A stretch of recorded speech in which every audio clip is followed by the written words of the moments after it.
Starting over. Welcome back to the show, guys. Today we got a special guest. This is his third appearance on the show. He's literally going for guest of the year, and he's winning by a long shot. My man's literally just fought yesterday at OC Fight Club.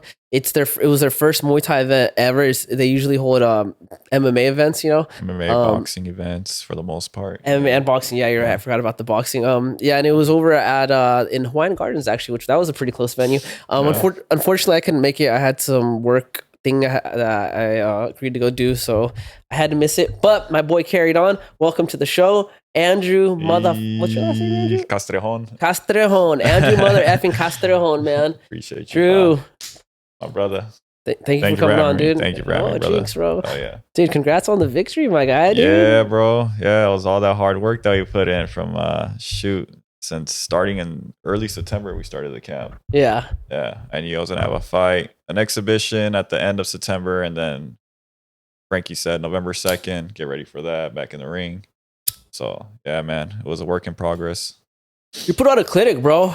I think that was one. I think that was one of your best performances in terms of like how little damage you took, bro. Yeah. That's pretty much everyone said that was there as well. Even my mom told me that today. Like that was one of my better fights she had seen from all of them. Because this is my 12th fight overall, and each one of those 12 fights, I noticed that I always felt like I kind of held back on some things, on some tools that I had, and I always just try to keep it very simple. But I noticed that one thing I noticed is that as you keep growing, as you keep getting a little bit better and you start fighting better opponents, just better gyms, just more well-rounded fighters, they're not just going to be so simple. It's not going to be so simple in there. So you got to get a little bit deeper in your tool bag. So yeah, I think the clinch was a lot better than most times. I was able to land some elbows and some knees that did a lot of damage. That was the best clinch work for sure that I've seen from you. Yeah. And especially from a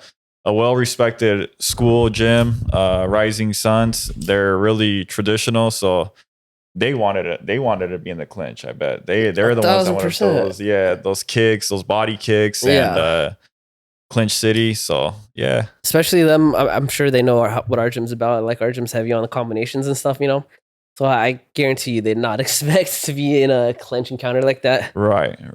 Yeah, it's just the improvement, the hard work. Like I said, it's been a work in progress for like a good 2 years now of fighting, over 4 years overall, training-wise. And when I first started out, I sucked at the clinch. Yeah. And I still feel like I'm not that great at it.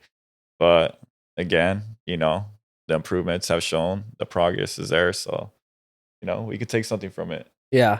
No, well, that's like probably that is a very valuable tool for your arsenal because of how tall you are and the weight class you fight in, It's like you should be working the clinch every day, baby. You know what I mean? That's your best tool right there. That's like a short dude, spamming overhand and leg kicks, Exactly. Exactly.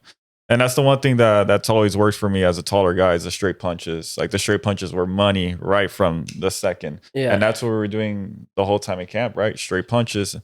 And that's something I've always been good at, but this time I just put a little bit more oomph into my 1-2, sat on him a little bit, and just went forward the whole time. Even if I told myself, if he was gonna hit me with something, don't fold, keep on going. Yeah, don't let him break my rhythm, regardless, respectively.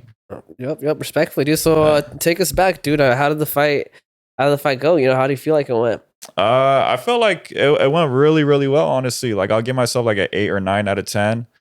I need to rewatch it a little bit more, but yeah, I mean, from the first round, started off with the hands. I just let the hands go. I was like, I'm gonna break whatever he's gonna try to do because I just felt like he was gonna throw some kicks right away, which he was trying to. I could tell he was trying to land some late kicks, but I think just overwhelming him with the punches just broke his distance a lot more, and he had to be moving around a lot more, and I noticed that he was backpedaling a lot. So just keep throwing a lot more punches, overwhelm him, get him to spaz, get him to make a mistake, because I'm sure that's what they were waiting on. Especially a traditional school, they're very technical as well, so they're gonna try to wait for you to kind of make the first mistake. Yeah, and then they'll take advantage of it. But I wasn't gonna let him take that momentum. So from there on, once once he started getting punched, he started bleeding, and he started hugging me. Yeah. In the clinch. He wasn't even trying to clinch. He was hugging me. So that's when they would break. And then from there, every time he tried to engage, I just let the knees go off and go crazy. And I think that's what broke his cardio from the first round going on to the second, third round. It was just more of that, but at my pace going into the second and third round. Yeah, I remember the second round. Somewhere in the second round, I want to say in the middle of the round, you had him. You had him in. I don't remember if it was in a full plum clench or if you had the one where you had the arm through. But you threw a knee and he kind of just like fell back into the between the ring, you know. And right when that happened, I was like, "Oh, this dude's gassed, bro. He's either gassed or you hit something really, really hard, you know." Right. Yeah. Because I did notice when we broke, he took a deep breath, and I didn't know if he was hurt or gassed, but I was like, just keep whatever it, it is, whatever it is. It's working, baby. Yeah, keep let's going. keep it going. If it ain't broke, don't motherfucker fix it, bro. You know what I mean? Yeah, and like I said before, in other fights, I felt like I would hold back a little bit, even when I would like smell blood or even see the blood. Like sometimes I would hold back, be a little bit too nice, you know, but I wasn't nice in this camp. Yeah. Bro, my very last part was with you. Yeah, yeah, dude. That was a banger. That was definitely big. We were going into the wall and everything, bro. I was watching the tape too. There was a part where we were like, there's someone behind us, and like I don't know who it was, but they kind of like pushed him away. Yeah. And then Julio was all like, "Stay in your." Yeah. I'm like, yo, my man's got to fight, bro. Yeah. Damn, bro, get out of our way, dog. You know what I'm saying? Exactly, man. You gotta share the mats, dog. Some people got shit going on. I'm sorry, dog. You know, especially because I know who was. I'm not gonna say who was in the way, but it's like they didn't have anything going on. No offense to them, bro. You know, yeah. You gotta slide out the way for people that got fights coming up. You know, you gotta be considerate for your teammates. You know, yeah. But I do the same for you. If you gotta fight, dude. Facts, bro. But yeah, Julio was all like, "Dude, your son." You know, we were wadding out though. I ain't gonna lie though. Yeah, but it was Milkshake. it was well needed, and I mean that's how camp pretty much was a little chaotic, but it was controlled chaos. Yeah, because I knew if I can take that into the fight, whatever was going to come my way with the experience that I've had recently as well in the ring, I don't know, I just felt like I was going to be undeniable in there. Yeah, and when we were sparring too, I did notice you were throwing a lot more knees than usual, you know, than you've done in the past. Right. Like, being a little bit more meaner, huh? Yeah. In the past, you were very like you like to switch stances, and then you throw like a jab hook, you know, and into the whatever stance you switch, and you just do that back and forth a lot, switching from southpaw and orthodox. This time, I did notice you were throwing a few more knees, dude. I walked into a good one. Yeah, and the teeps too. I'm sorry I caught you with one in your face, but oh yeah, dude. In my mouth. Oh, that's why I wanted to show you the first round, because I landed in the first round. In the face? Yeah, so I landed a knee in his face and a teep in his face. Bro, you gotta send me the first round, because we can put it side by side when you got me the first round was a fast like that. That was obviously the first rounds. They always go by fast. There's always like a storm. You're both so nervous and jittery, and you just boom, you know, it's like a big car collision. But yeah, the first round was such a banger. I need to rewatch that because I haven't rewatched that round. It's the only round I don't have, dude. Yeah. So hopefully I get that tomorrow. A lot of action came there. But I had a lot of confidence after the first round, even with all the chaos that happened, because Frankie was honestly happy when I came back to the corner. Yeah, it's either like I know he's gonna be pissed or he's gonna be pretty happy with how I just came out, and he was happy with how I came out. He even said, "Hey, you won that round. Let's go. Let's keep it going." Sick. I think he knew obviously like I had the gas tank and cardio to keep it pushing, and as long as I listen, we will get the job done. 3-0. Yeah. Yep. That's what we did, bro. Yes, sir. Yeah. Yes, sir. Sick, dude. So, do you feel like your next fight you could take off the gear now? Well, it's funny because the last time I was in the ring before this fight, it was a championship fight without the gear in a 2-week notice at a higher weight class too. Yeah. So the odds were stacked against me at his hometown too. So like, that's what I told myself. Like at this point, I haven't seen it all, but I think I've seen a little bit of enough where I can take on anyone in my weight class, like with no gear or snores. Everyone says that, bro. Like a human, right? Sorry, that caught me off guard. I don't know if you guys could hear Milkshake snoring right now, but he'd be snoring like a full ass human, dude. Like a grizzly bear. Yes, but yeah, man, like it'd be exciting to obviously fight with no gear for my next fight, but whatever it is, I'm ready, man. I'm game. Yeah. Yeah, dude, you just gotta start landing more elbows now, dude. Yeah, well, I was yelling elbows at this when I was watching your fight. Dude, you had him in against the ropes for a minute, and like he was kind of covering his body, and I was like, dude, elbow his face, bro. There was a couple I landed in there. There was a nice one I landed in the first round too. I couldn't see it from the angles, but I was like, yeah, the angles were bad. The one that I sent you, that I got to get some other cleaner videos for you too. Yeah, but I did land a couple of good elbows in there because I felt it. It felt good. It felt good. Yes, sir. Yeah. Sick, bro. Well, yeah, I'm excited to see how your technique's progressing, dude, and see your new style. Hopefully you make knees like a bigger part of your game, because from what I've seen, dude, that can work like magic for you, bro. Butter. Well, yeah, and imagine landing knees like that without the headgear. So that's even nastier. Yes, sir. Yes, sir. Don't dip. Yes, sir. Yes, sir, dude. So how do you feel right now? Did you like fuck anything up? Does anything hurt? No, not at all. Good? Not at all. Honestly, almost after every fight, usually like the only thing that really hurts is kind of my feet. But not even my feet. Nothing. My legs are fine. My body's fine. Like I didn't wake up like if I got in a car crash or anything. No headaches. Never any headaches. So yeah, I'm good, bro. I'm in good health. Yeah. That's the best thing about it, is like when you have a good fight and you come out with no injury. That's the best feeling right there. How was the weight cut? The weight cut, like honestly, that's the hardest part. Yeah, that is always hardest for you, part. Bro. You're like 6'2"? 6'2", yeah, going to 155. I don't cut too much. I walk over 170, but like I have a fast metabolism, and that's what honestly like saves me a lot. That saves me like half of the weight cut. So, but I put the work in every single day, regardless. Even if I have a cheat code of a fast metabolism, no days off, man. No days off. Only when really needed, when my body really needs it. But you got to listen. Other than that, no excuses. We're going. Yeah. Was Edgar there too in his team? Jan was there. John, he was there. A couple others, but Edgar wasn't there. Well, he just had his own baby. Congrats to him. Yeah. So he's been being full-time dad. Yeah.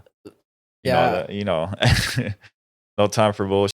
Yeah, I just asked because I know you've been training people at what's that gym? What's the gym Valiant, called? Valiant, right? Valiant, Valiant Academy. Valiant, is it Valiant or Valiant? Valiance Academy. Yeah, check it. If you guys are in the Garden Grove area. No, it's in Santa Ana. If you guys are in the Santa Ana area looking for a new gym, dude, check out Valiant, dude. It's a very Christian gym. So if that's what you're into, you'll feel right at home with them. It come through for Thursdays. Open sparring, right? Open mat sparring. Open sparring, baby. Yeah, anyone's welcome. Yeah, it's always a good chill vibe. Yeah. All right. So I assume you're gonna take a little bit of time off now, right? Yeah, I'll take a little bit of time off, but again, I'll miss it. I'll be back in a few days. Like I said, I'll be back like on Wednesday or something. But yeah, like taking time off for a fight, we'll see how long. I think obviously for the rest of this year, I'm good. Back at it next year. Yeah. So yeah, not too much time. So you gotta get some of that R&R, baby, rest and relaxation, dog. Got it right now. Yeah. Do you smoke weed throughout your camp? Yes. You don't gotta answer that. You don't gotta answer that. No.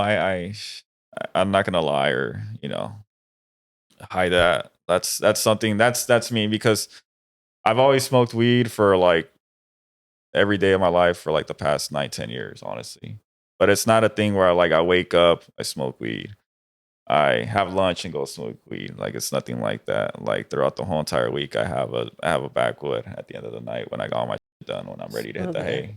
The wood, bro. Yeah, hit the wood before I go to bed. Can't even smoke a joint, be a little bit healthier, Backwoods have been my thing for like the past 9 years, bro. Yeah.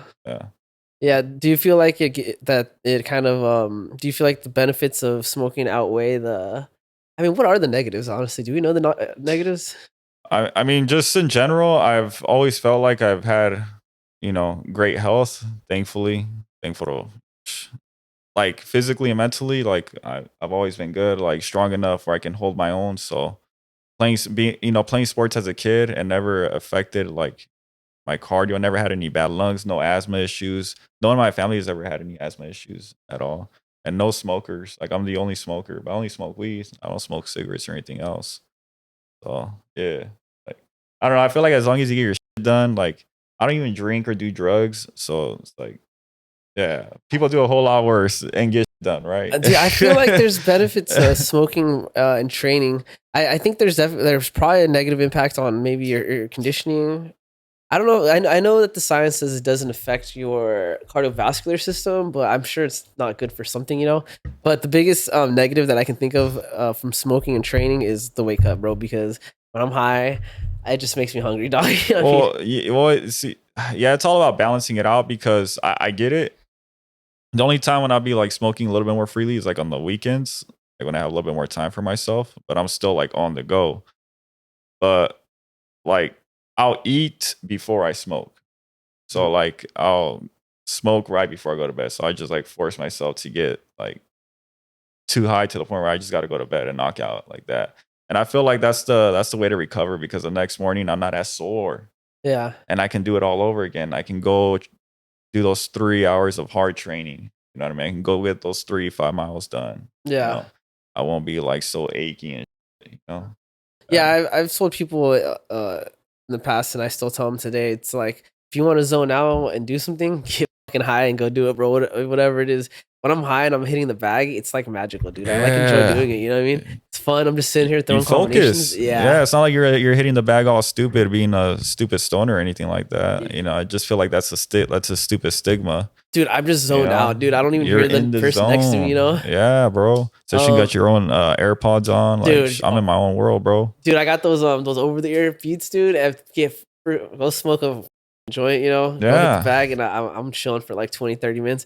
The other thing too that I like it for too is that I feel like it helps me get more creative in sparring and stuff. Yeah. But the one thing I do kind of notice it does kind of impact negatively is hitting pads.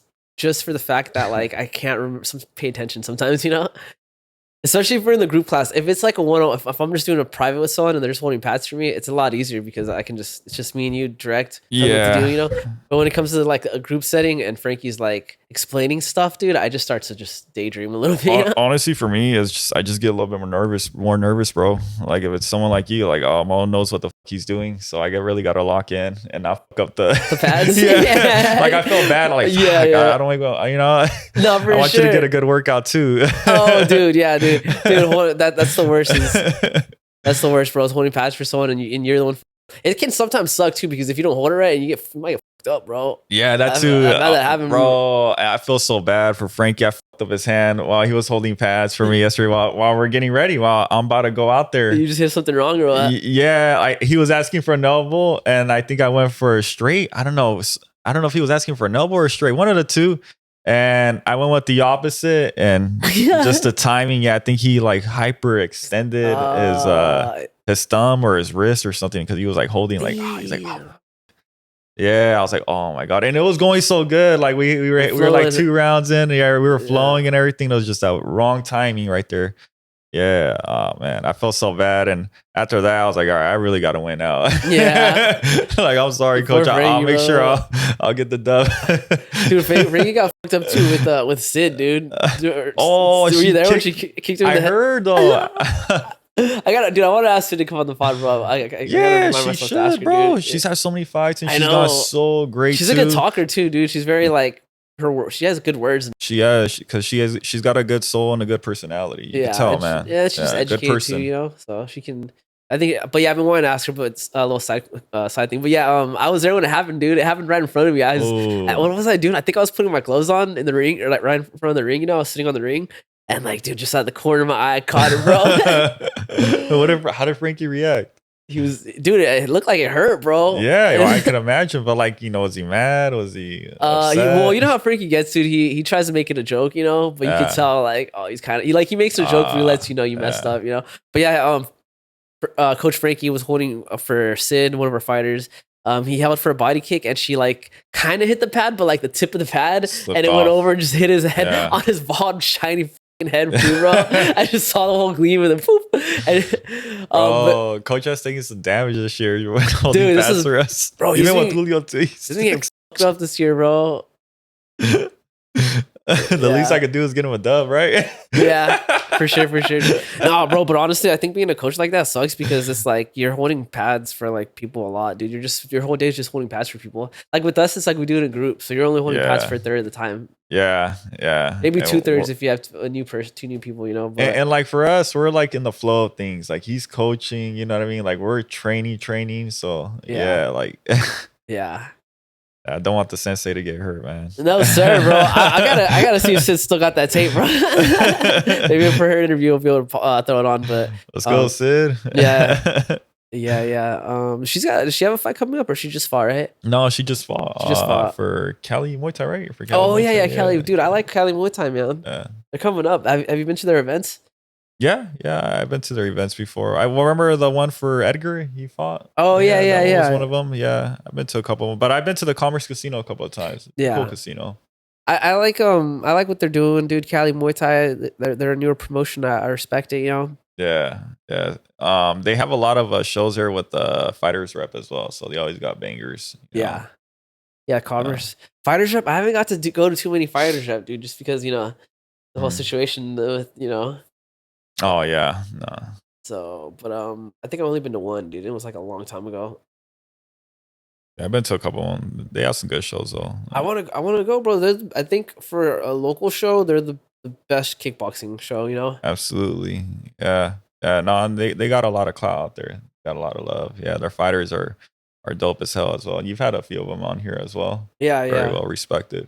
Yeah, I got an episode that's in the darkness right now for Yadir. He fought for Fighters Rep. Nice. One of my boys, Yadir, we did an interview with them. I did an interview with them, and it was a sick interview, but he just kind of doesn't want to put it out there because he wants to do a better one, you know. But he fought for Fighters Rep. I'm gonna try to convince him to let me post it. Come on, Yadir. Just let it out. Well, bro, he wanted to do another one with you, and then it just like never happened. And that's kind of why I was like, I'm down to do most interviews with like more than one person, but it's like to arrange for everyone's time is like hard, you know? No, for me, for Yadir, I'll do it, bro. And I told him too, because even asking, he brought it up. And I was like, bro, that's exciting as hell. Like, yeah, you should for sure do an interview with Mo. Like it's already long overdue at this point.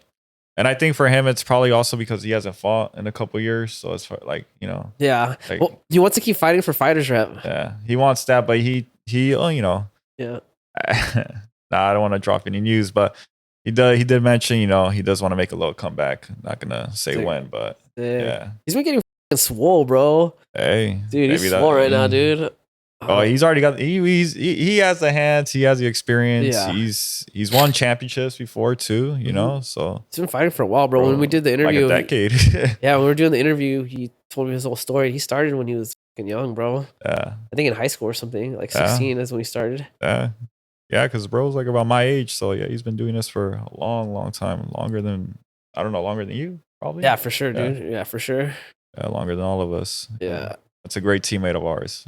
Yeah, he's fun, dude. And sparring him, you already know it's gonna be a banger, bro. Every time, dude. Even when you guys just drill, because I like, how like we're usually next to each other too. Like my group is right here to the right, you're right there to the left, and I watch you guys, and you guys are going at it. Like it's solid work, whether you guys are drilling or sparring. Yeah.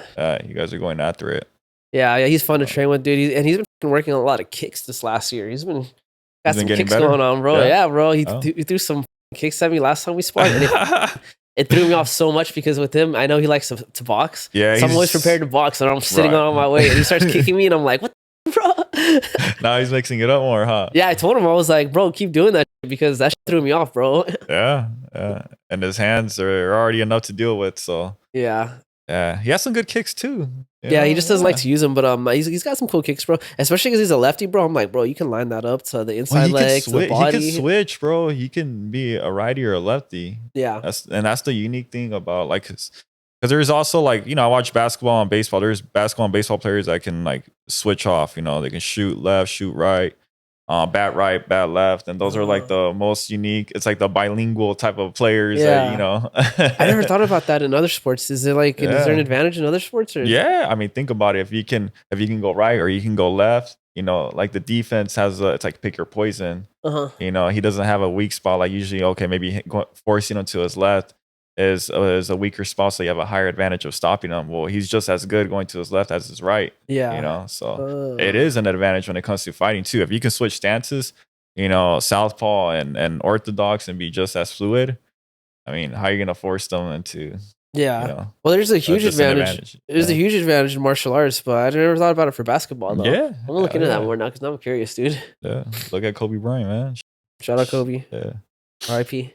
R.I.P. Black Mamba. Yeah, Mamba mentality. Did you ever see that video of, it's like a guy had, what are those, like a hibachi spot? I don't know which one, but he's like Kobe and he throws something and there's like a white lady and she's like, don't bring him into this. Oh yeah. She just popped up on my feed again yesterday and I don't know why, bro, but it made me laugh. Hey, I probably like something similar to that. Maybe that's why. I don't understand why she was even tripping, bro. I was like, what is there tripping about, bro? That's commercials. Yeah. Yeah, Yes. brother. Yes, sir. Like, Yeah, go ahead. I'm trying to smoke a little bit at a time, you know? Yeah, if I get know. too high, then I start talking low, and then so I gotta get a little bit of high, and then I gotta stop, and then you gotta pace yourselves, pick your shots. I can't be high and do this, dude. There's a lot of things I can do high, but I'm not able to be high and be entertaining. That's something I'm working on, yeah. That's what we do in general, bro. Yeah, but for a podcast, it's like, you know, you gotta be like, yeah, we gotta make, shit. yeah. You gotta think quick, baby. And that's that's true though. I mean, this is what, a year and a half already into podcasting?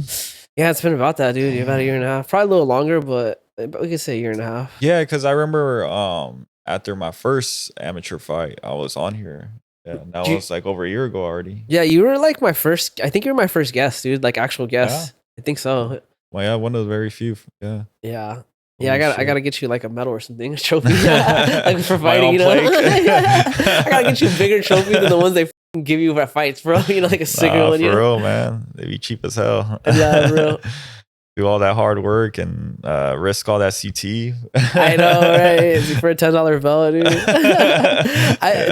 dude. I saw the website that I'm pretty sure makes the belts for like WCK and all them, and I was like, damn, I think it was like $50 or $60, dude. Really? But it might not have been the same materials. Really? But yeah, because I remember Frankie made a joke about that, and I was like, it can't be that low. But you might be right. It could have been just the materials are different and cheaper, you know. But I was just like, I don't remember how it even popped up, dude. I think what was I looking for?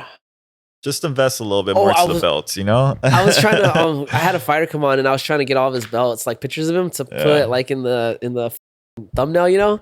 And so I just was looking at these different belts, and I came across a website that makes them, and I just was like, damn, this is it. This is kind of low. It's still too cheap, bro. It's okay to say. I guess it makes sense though, because they have to give them out like every weekend, and you know. Right.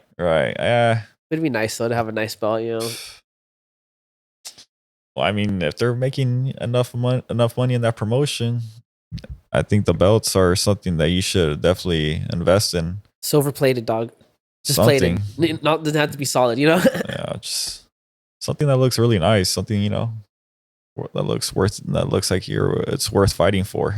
Yeah, dude. Well, the WCK world title looks sick. Have you seen that one? Yeah, that one looks sick, dude. I really like that one. Yeah, that one. And then I've noticed boxing belts on the local level. They look a little bit cooler. Get the lighter real quick. They look a little bit cooler. Some boxing belts. Yeah. Have you had boxers on here, dude? So I had I just interviewed last Tuesday. I think I told you Angel Munoz. Angel Munoz. Yeah. Okay. He's a savage, dude. He's fighting out of KMX boxing. It's in San Bernardino. You know, he was on season 2 of Team Combat League. You guys should check that out. His interview will be probably the one right before Drew's, so you guys just check that one. But it's a good interview. That guy check out his first. Yeah, he was cool, bro, and he really like opened my eyes up to the world of boxing in terms of the local level, you know. Yeah. Because I know people that box, but I never really like chopped it up with them and gone into their head on like how the boxing scene is. But it's a lot different than Muay Thai, dude. I mean, I know the training is different, and I talked to him about it. I was like, you know, in Muay Thai, you train together as a team, right? Right. I took some boxing classes at Gramps, and it was kind of like you kind of like have your time with the coach for pads, and then other than that, he's like, you have a thing you're supposed to do.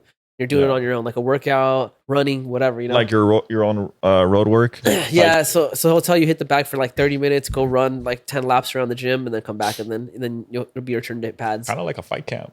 Kind of similar. Just like in fight camp. Yeah, basically. But they're just always like that. Versus in Muay Thai though, you take the class together, you know, and it's like a family. Yeah, you know. Yeah. Anyway, so like I was saying, there's just a lot about boxing that I didn't understand. And he started talking to me about the local promotions, and then like the sparring, like how they do the sparring. You know, it's pretty common for boxers to travel to different gyms to spar. You know. Yeah. Anyways, it just was interesting. You know what it is too, because their sparring is a lot more grueling. Think about dude. it. Dude, I showed up there on sparring day. You got to have the cardio. That's real cardio right there. Dude, they're swinging for the fences, dog. Yeah, and they are doing like 8, 10, 12 rounds of sparring, you know, multiple times a week. Yeah, dude. Well, this guy says he spars 3 to 4 times a week mandatory, and it's basically at 100% the whole time, bro. Yeah, there's like minimum maybe like 80, and that's still hard. Crazy, dude. I was watching these kids fight, bro. Or spar. I call it a fight because to me that shit was a that's BKB, like a fight, bro. Yes, maybe even harder because and then those fools actually have hands, bro. Hands. No disrespect, but like, you know, a real boxer's punch compared to like us punching, it's different. It's different. Especially this gym. It was like a Mexican type of gym, so a lot of inside fighting. You know, a lot of just in the like right in front of each other in the pocket type shit. Dude, it was sick. But I was like, these kids are 15. Yeah, maybe they shouldn't be doing this 3 to 4 times a week, bro. Yeah, once a week, sure, but 3 to 4 is crazy. You know. You know, I don't think in general anyone should be doing it. It's CTE, bro. Dude, actually, Angel brought that up too. He talks about that and he understands the. So you know, risk comes with reward. I mean, it could happen for any sport, but it's just in boxing. It's just more. You see it in football. You even see it in pro wrestling and WWE. Yeah. How many freaking wrestlers have died? Dude, for sure. Those guys are something crazy. That's called fake, and like, okay. No, I respect WWE, but I just wished it was a little bit more like real hitting. You know, I wish they could do a cool mix of like real fighting, but then also kind of like you know. It was a little bit more raw back then, like 20 years ago, where they would go a lot more harder. But of course, CTE and how they went PG. Yeah. And yeah, you know, it's the 2020s now, man. Happening everywhere, right? It's everywhere, man. Everything's gone a little softer. I saw that McMahon documentary, dude. What a great documentary. Yeah, did you like it? I loved it, man. Me too, good job. But Juan was telling me that a lot of the stuff that McMahon was saying was like a lie. And you know, Juan's a fucking hardcore wrestling fan. Yeah. He's got the facts, bro. I don't know if it's a lie, but I think he's just it's like like 10% of the truth. He's not telling us 90% because he can't. Yeah. You know, he's like telling us he's telling us what he barely could. Yeah. Just think about it, bro. It's all, you know, legal matters that he's dealing with, and I'm sure he knew he was gonna have to deal with it sooner rather than later. So incredible story though, dude. From what he did, it's crazy. It's man. How he got the company from his dad and just took it off, bro. It's crazy. Well, think about it. If it wasn't for him doing all that, we wouldn't know who Stone Cold is. We wouldn't know who The Rock is. You know, all these wrestlers and faces that we talk about, like a Brock Lesnar. You know, the outlet that they all came from and became who they were and are is because of the WWE and Vince McMahon. Yeah. It's crazy. I remember when Brock Lesnar came on the scene, I didn't think he was going to do as good as he did. Yeah, man. And the dude won a UFC championship. Dude, he mollywopped some people, bro. He was the shit, bro. He was the deal, bro. Too. Yeah. Yeah, I thought he was like on the fake wrestling, but I didn't really know anything about him. I don't pay attention to even like wrestling. No one like, knew anything about him. They just thought he was just another juice head coming from the WWE. Like, no. Well, no, some people did because some people were saying that this fool was like a Division I like wrestler. Yeah, I know what it is, but I don't know. Yeah, really what it is, dude. Bro, like, was I heard it. Yeah. And the NCAA, I think he was like 105-1. That's a crazy record for wrestling. Yeah, at the highest collegiate level. Yeah. So I know people told me that, but I just still was like, I don't know, man. Being WWE. That huge too, 6'3", 300 pounds of muscle. What the fuck? Yeah, dude. Moving like a dude your size. Yeah, he was fast, bro. Bro, he got it, dude. And I think the only people he lost to that I can remember was he lost to Overeem, right? And Cain Velasquez. Oh, and Cain. So three. Yeah, I gotta look up this guy's record actually. Cain first. Remember, he lost to Cain. He first because of the belt. Yeah. Well, Frank Mir was the first one, but that was like a fight he was dominating. And he fucked up because He just wasn't rotating correctly or something. He wasn't circling correctly, and he got caught in the like basically in a, I don't know, it was a heel hook or something. Oh, Yeah, and he had a tap right away. damn. But he was winning the fight. Yeah? Yeah. Well, I watched that first fight of Brock Lesnar in the UFC. You'll see what I'm talking about. He fought who? Frank Mir, you said? Frank Mir. All right. Yeah. And they rematched, and he whooped him again. Yeah. But he actually beat him. Yeah. So, and that's how he got his title shot. And I think he ran over Randy Couture. Yeah, Randy Couture. Yeah, Randy Couture. A little bit older though. He was like already in his 40s, but you know, still a legend. Hey, he still did it. Yeah. You know, for someone that just came from the WWE, he still did it. That was impressive. Still made, that quick to do that. Because the dude had never ever striked in his life. He's never done any boxing or kickboxing or Muay Thai or anything, and he just went in there just with his wrestling and whatever he could learn off the fly. Yeah. Yeah, that was impressive, dude. I mean, definitely made the haters like, you know, eat their words. Yeah, he learned that like in 6 months, I think. Damn. I believe, yeah. Damn, yeah. It's not like he had any amateur fights, like MMA fights, nothing like that. Yeah, and then now we got Ronda in WWE. Not anymore. She don't even. She's not even on the roster anymore. Nah, they cut her. Yeah, they cut her. What? Yeah, or she don't want to come back. Something. Both sides were like, I didn't think they wanted anything to do with any. My bad, bro. No, you go. I should have grabbed a lighter. I got like plenty over there. Yeah. Interesting, bro. How do you feel about that? The rule change in UFC. Which rule change? You can do downward elbows now, right? Oh yeah. And you can, and a down opponent now is only considered down if both knees are touching the ground. Right. So I think hand doesn't matter anymore. Okay. And I think one knee and one hand doesn't matter. So you gotta have both. I think it has to be both knees. Not just one. Yeah. Oh, okay. That changes a lot of things too. Changes a lot of things. It's gonna become like one. I like it, dude. Herb Dean's not for it though. He says he thinks it's gonna lead to more injuries. Well, it's fighting at the highest level. Like everything's a risk. I agree with them. I think it's gonna, but I think it's gonna be entertaining as though. Yeah. It's gonna. That's what it's for, right? It's for us, the fans. That's what they want. You know, to entertain us. So give us what we want. I like it. I think we'll see some crazier type of elbows, some more Thai style elbows, and UFC, especially in the clinch now, dude. Some spikes, imagine. Yeah. Well, now you can go over the top. Yeah. You know how they have sometimes they'll be in like a clench and they'll have their face to the less side of the stalling, fence, you know? bro. Less stalling. I'm telling you, there'll be less stalling too. Because also you can't just have one hand and stall, right? Now you got to be active defensively.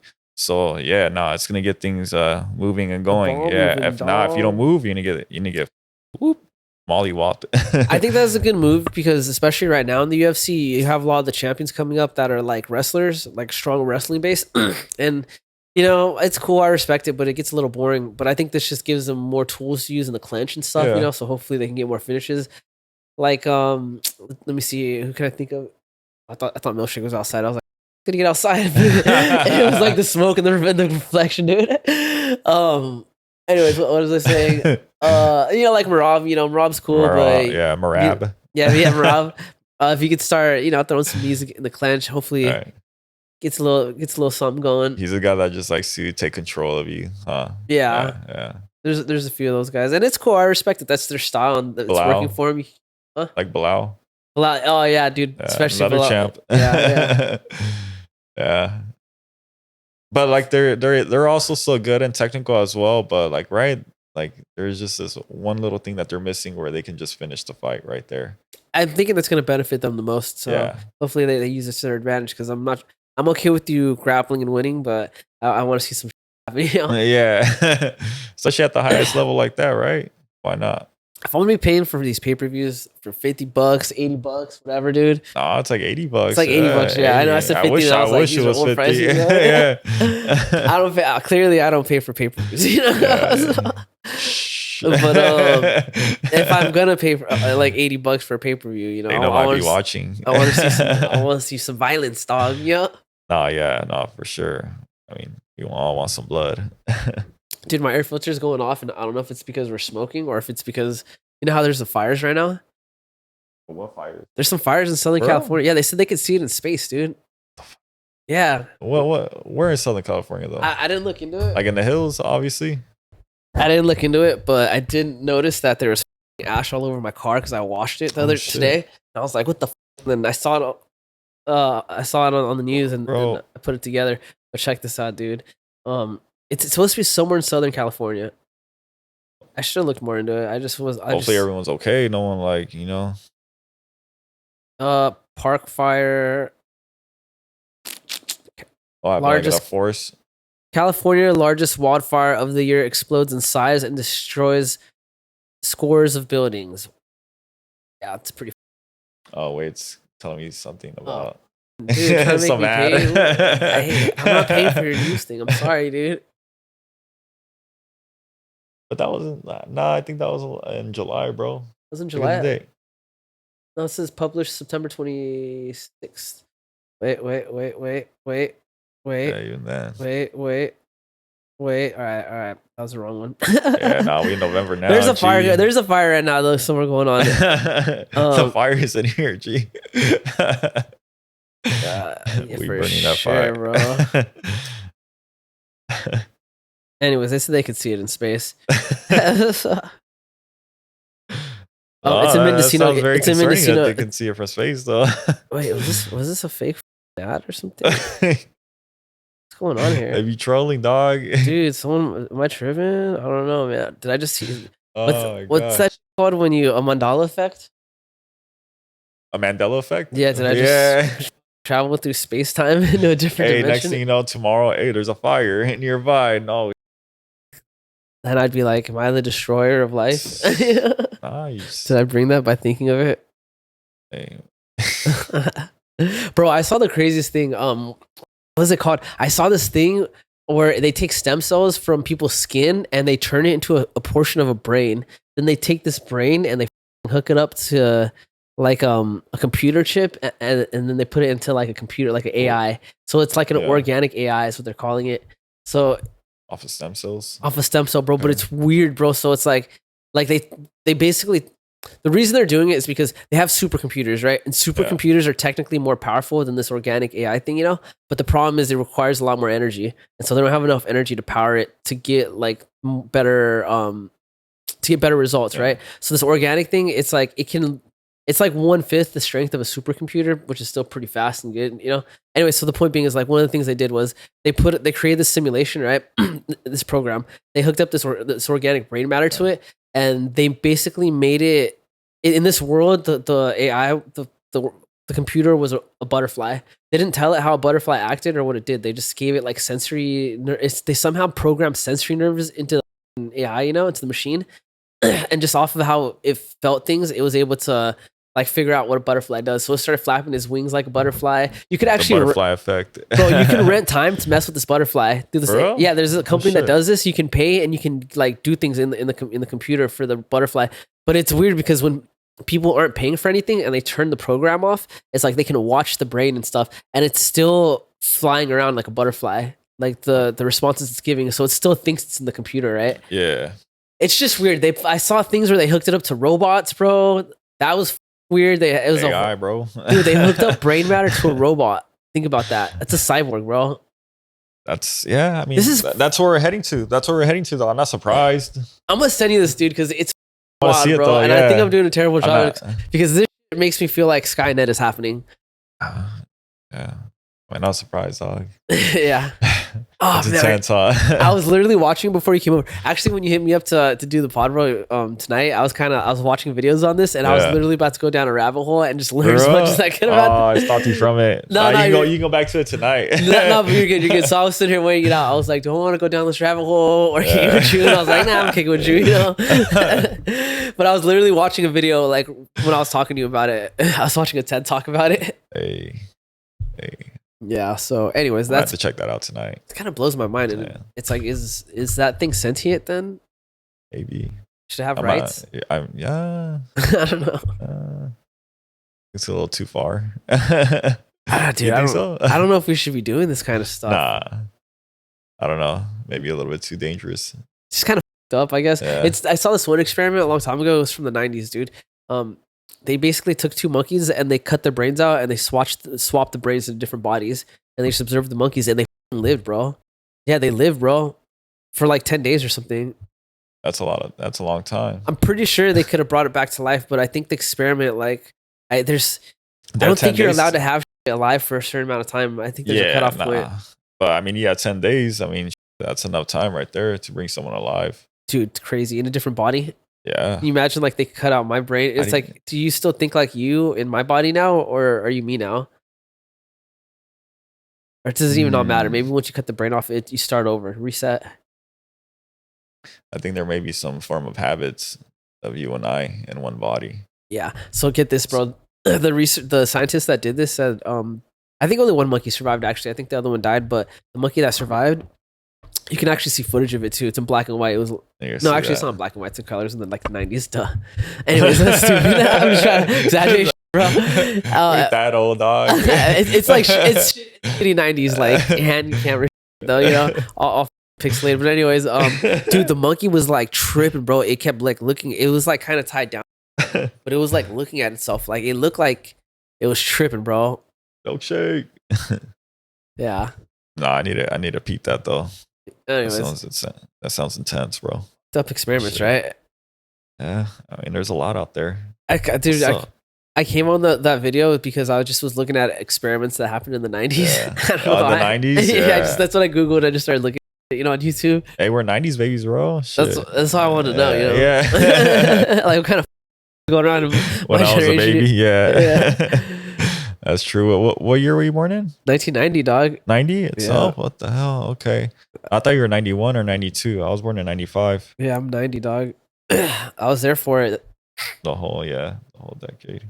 Well, one thing I do remember is they made toys better in the 90s. Just the quality of toys felt better. I mean, there was a Toys R Us. Remember that? Yeah. It was the dopest store for us as a kid. Toys R Us was tight. Yeah. Even like the little toys that you would get with the Happy Meal from McDonald's or Burger King, they were always dope as hell. Bro, when McDonald's did the collab with Beanie Babies, bro, people were fighting for these Beanie Babies. Yeah. They're like full of adults. Hands. Tassels. Yeah. McDonald's crazy with it. So they're billionaires. Yeah, they don't make toys like that anymore. And remember the was it Transformers or like Beast War toys? Mm-hmm. Those were hits. Yeah. Remember the Star Wars ones at Burger King? I think they even had the watches too. Oh yeah, dude. So that was that drip, bro. That was tight. Yeah. I was in kindergarten with that. And then I think one of them was the fake hair. Yeah. You know, the little tail? Yeah, the little rat tail right here. I remember that. Right by the ear. I remember when Happy Meals had the Power Rangers one, bro. I went crazy trying to collect all of them, and there's like one I couldn't get. It was the blue one. It was so hard to get, and I finally got it. And I don't know if it got stolen or something happened, but I freaked out, dude. Yeah, I would too. Imagine how much that's worth now. I wonder if it is worth anything. I don't know. But I remember I bought like 10 Happy Meals before I fucking finally got the blue one. I was like, what's going on? Just for the toy. Hey, nah, for real though. Because there was a couple times where I actually didn't care about the food. I just wanted to go for the toy. I wanted to go to McDonald's or Burger King to just go get the toy because they had a cool ass toy. Yeah. 90s, man. Yeah, the kids don't freak out over the McDonald's toys anymore like that. Hey, you know what? Halloween was just a couple of days ago. It was weird, man. I don't know about here, but over there in my neighborhood and a lot of neighborhoods I was passing by, there was like barely any kids walking around. Dude, no one came to my door. Right? At all, bro. That's crazy. Yeah. It was dead, right? You know what? Now that you mentioned that, Hung from Hardworks, he posted some kids coming to his house, and he was all excited, and he made like a post saying how happy he was they came. I didn't think about it, but then now that you said that, I wonder if it's because they're the only kids that came, you know? Who knows? Maybe, bro. But like, yeah, I mean, my family, they were like, damn, we still have a lot of candy, and it was like almost 8:00 p.m. I was like, damn, that's kind of sad. I mean, usually back then by 7:00, our big old bowl of candy would be gone. Yeah, you have to tell kids to take only a little bit.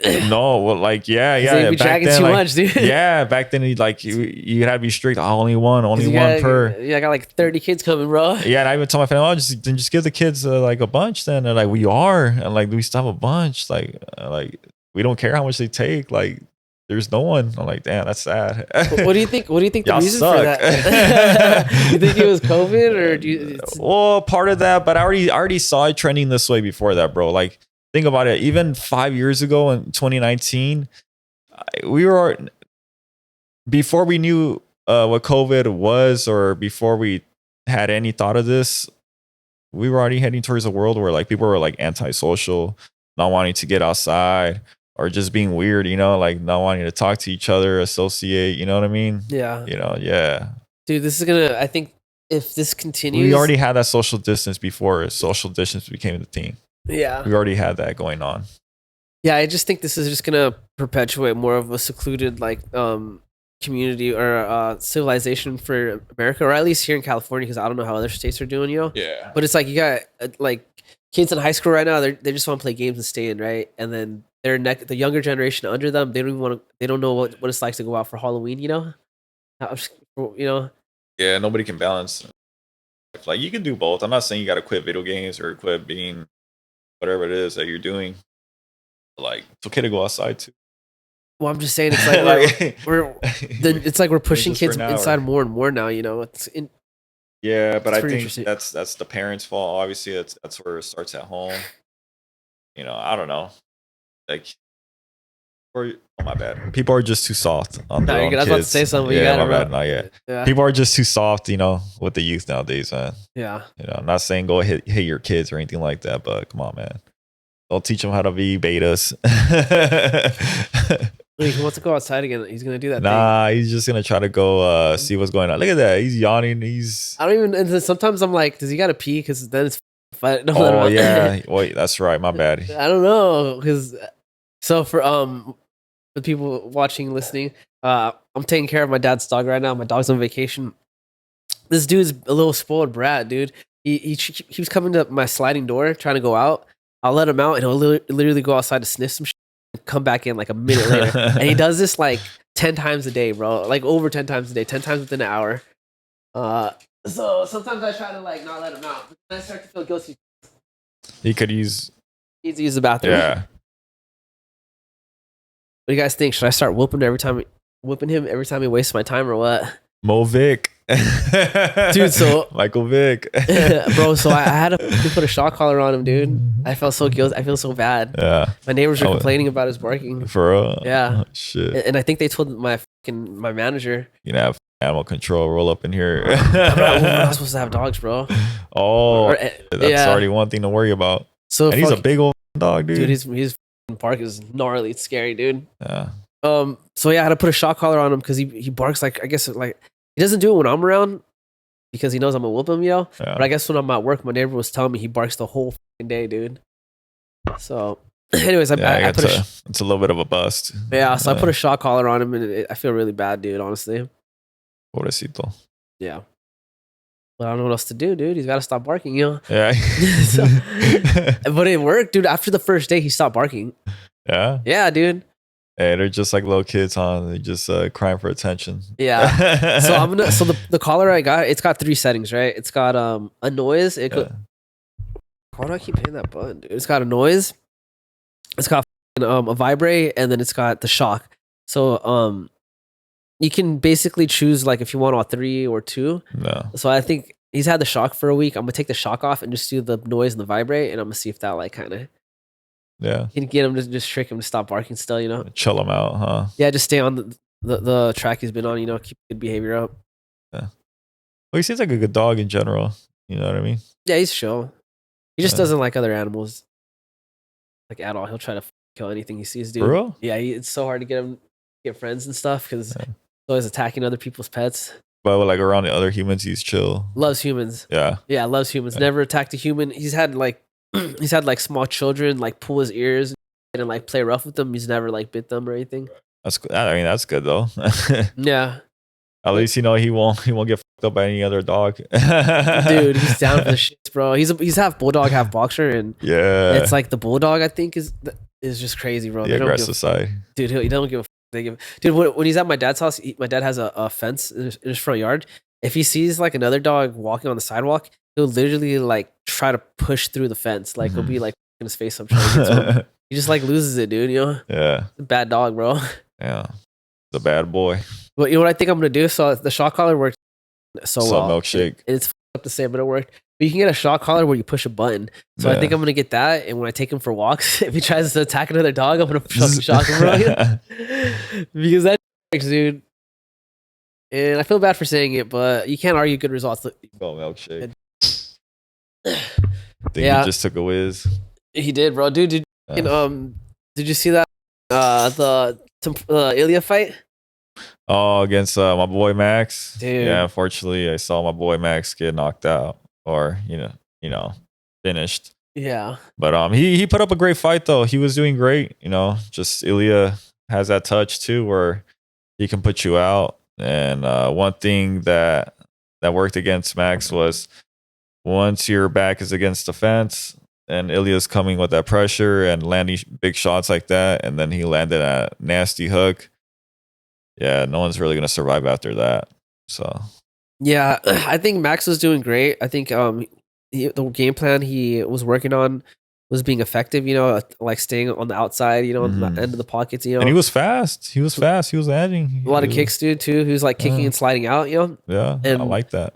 I think it was frustrating Ilya, and I think in the third round, Ilya kind of like. I think he threw a bunch of low kicks too, if I'm not mistaken. Yeah, so he started disrupting Max's like pattern volume that he had going on, and I think that's where he got Max like backing up a little bit because he was trying to find his his own footing.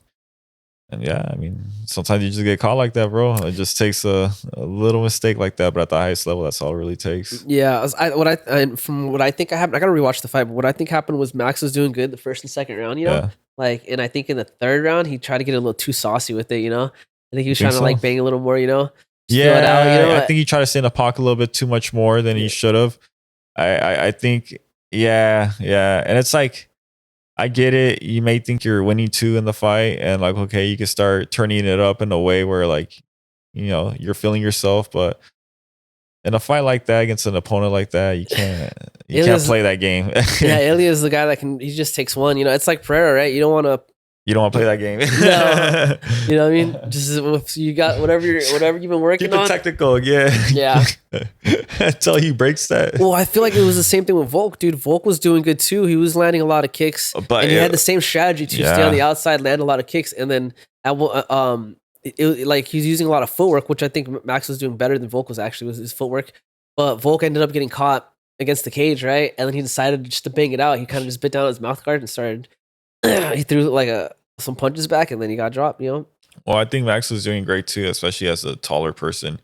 Whenever Ilya would try to come close, like whatever he just try to eat his 1-2s, Max would throw like a hook into a knee. That's like what every long person should do, especially when someone's coming at you that hard. Pause. Yeah, he was doing great. He was doing great with that. I saw Ilya go ugh like that when he take a couple knees to the gut, and I thought he had him, bro. I was like, okay, he's looking good. Bro. I was like, okay. Well, if my memory serves me correct, bro, the end of the second round, it looked like Max was doing 2-0. I thought bro. He was a 2-0. Like, it was not like a 2-0 where he looks like he's dominating 2-0. But like, just a little bit better. Yeah, it was a competitive 2 rounds. It was. No, he's doing it again. I told you. You need to play this game all day, dude. At the very least, though, it was 1-1. At the very least, by my opinion, it was 2-0 Max. And yeah, you got caught in the third round. It happens. Freaking Tempura, bro. My guy. He's just dominating right now. So who do you think gets the rematch, Volk? Do you think there's a rematch, or you think they give it to Diego Lopez? Dude, like I would. That's I like tough. Diego Lopez. I like the sound of Diego Lopez a lot, dude. Yeah. I think he definitely deserves it, but it's hard because Volk did a lot, and you got to respect that. As at the end of the day, the UFC is a company, and it should honor fighters that made a lot of money for them. It's kind of you gotta allow them to have some type of leeway, especially because Volk was the type of dude that would fight anyone at any time. You know what I mean? He was a company man. You know what I mean? So it's tough. It's a coin flip for me, but I think the right thing to do would be to give Volk the rematch first, just because it's Volk. And I know it's tough to say because Lopez has been working hard, bro, and he deserves it, like for sure. But I think you got to give it to Volk personally. Yeah. And I don't think it would hurt. What's his name? Diego Lopez, if he doesn't take the fight. Like, if not that he even has a choice, but if he doesn't get the fight, opportunity, yeah, because I think it'll give him more time to prepare for someone like Topuria. Yeah, yeah. I say make that fight, give Volk the rematch just on principle, and then Lopez, you can give him a top guy. give Lopez someone a money fight. Just let you know he's been working hard, bro. Yeah, Give him like a Gaethje or a Poirier, something like he's gonna get some bread, get some fame off. If he does good, next fight for sure, dude. Whoever wins the belt, you'll get him. Yeah, but I think they're gonna keep him at 145. We're just gonna have him fight guys. Oh yeah. Oh, he's at 145. Oh yeah. Just because I think he used to fight a little bit at 155, and then I remember he had that one fight where it was like a. But what him and Ige, would they fight at? Like 155, but it was because it was like a couple day notice. Yeah. Well, like I said, give Lopez a top 3 guy, big name, top 5 guy, just someone famous. Just give him some little bread and pocket, Yeah. Be like, hey, bro, I know he puts up fun fights. He does, and he shows up, bro. I would just be like, look, I know, you deserve this fight. We're gonna give it to Volk, but we'll give you this dude. Yeah, I mean, hey, like Max says, there's options. There's good options. Yeah. You can always make something, even after a loss. You can always make good fights. Yeah, Max says he wants to stay at 55 now, right? He wants to just be at 155 from now on. I think it's a great thing for him, honestly. I think it's needed at this point in his career. He's 32 years old. He's done everything he's needed to do at 145. He's done more than enough. And for someone to cut all that weight too, because like that dude probably walks around my weight, or if not heavier. Yeah. So to make those cuts at that, already in your 30s, it's not going to be ideal to do for the rest of your career. Yeah. Yeah, you're getting older in age. It's time to like. And he looked good at 155 against Gaethje. Yeah, dude. I think he looked good. Looked great. Yeah, take care of your body now. Start setting stuff up for the next chapter. It's sad to say, but it is what it is, Yeah, I think his chin will be better at 155. Yeah. At this point. Yeah. I mean, because it drains you, bro. Think about like Pereira. Like if he stayed at 185, I think that would have killed his career. Not because of the guys, just the weight cut. Just the weight cut itself, and then taking that punishment. Yeah, you don't want to take that type of punishment when you're that drained. Yeah. Yeah. No, I agree. Pereira though, bro, this one what a star. What's next for Pereira? I see that they offered him Ankalaev. Yeah, probably Ankalaev. How do you feel about that fight? I'm okay if it happens. Just so, like if Alex beats him, people don't have to be like, oh, he hasn't beat a grappler, even though this guy's not even a grappler. Nah. Well, I forgot. But he can, use his wrestling, but he doesn't really have that great. He's not like a Chimaev or Khabib type of wrestler. Yeah. Yeah, he's not that Dagestani. Nah. Well, I saw Brendan Schaub talking about his stats, and he said he actually strikes a lot more than goes to the ground. He does. I don't know why. Well, I don't know why people keep saying he's like this wrestler dude. Because he's a Russian Dagestani. Yeah. That's why. Yeah, because of his name and his look and everything. Yeah. Yeah. That's all you gotta have. Yeah. He's probably decent, like a decent wrestler just in general. Uh-huh. But like he's not like a threat, like a Khabib threat at that division. Yeah. And he favors his striking more. He even said, I'm gonna knock Alex Pereira out. I know a lot of people have said that though. I'm like, okay, buddy. Yeah.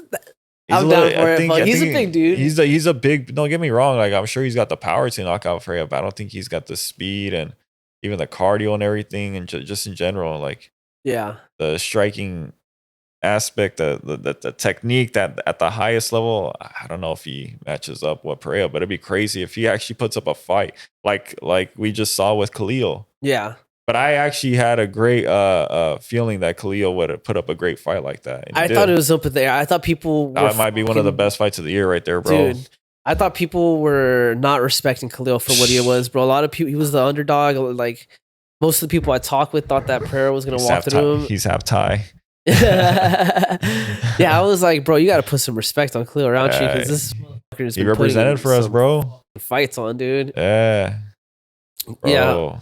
He reps that whole Muay Thai tradition. It's beautiful when he does that in the UFC. And he's got a great personality, dude. I don't know why the UFC doesn't push him more, You should have him in here. I wish, bro. I'll hit him up, dude. Come on, Khalil. I think he's from LA, Let's go dude. for the brotherhood.